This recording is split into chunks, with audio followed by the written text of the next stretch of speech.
Ni kedai Batisi TV.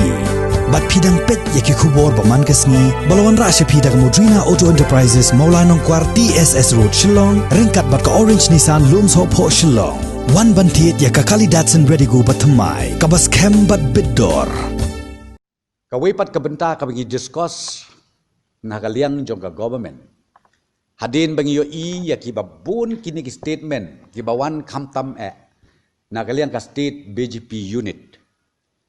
Kiba yai kren kiba keno ba ka sorkar kamle AA. Ha kabiya day but ka jing misuse ya ka funds.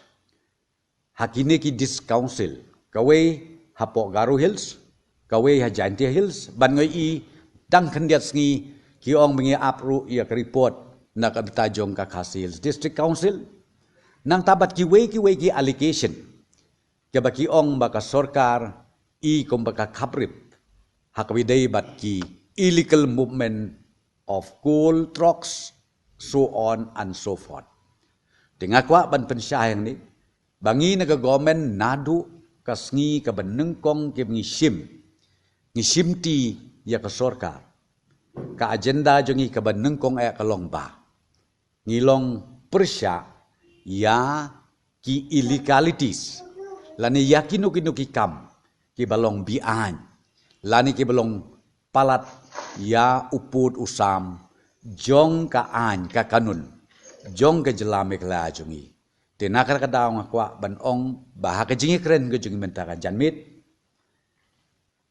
ngishim ba kani ka allocation kalong serious na marbalay ba phiklem warna ikikot kisla ka kata ka allocation jopi ngiyo itang po media bat ngikwa bakin warna ya kita kikot kisla ban pensisya lakadon sisya na emkum kata te hakabidei bat kenika dis council kumopi ngatrai platip baka sorkar klabu ya ka team of audit hakaba lahet ya kani da ka directorate of accounts and treasuries.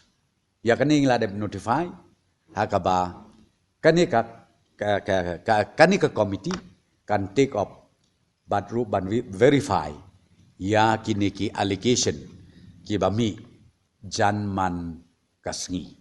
Dikata ketika bangakwa ban ong yapi bat ka bangakar part kolongba ya baro lada pi ong ki party lani pi ong ki seng lani pi ong ki reusimet kino habadon kino ki allocation sngaubha ka sorkar ka jingkang ka sorkar ka play arpho sogenta kila banwan ai yaki kot kisla khnang ba ultimately ngila ya kaban shim ya ka steps ban wat benia ya ki bakum kita ki jajing keno nang ni syakmat kata kadeka wepat ka agenda ka points ka bangingi ya slok ka bangi kren ka bangi ya pleu jingmut na kaliang jong ka sorkar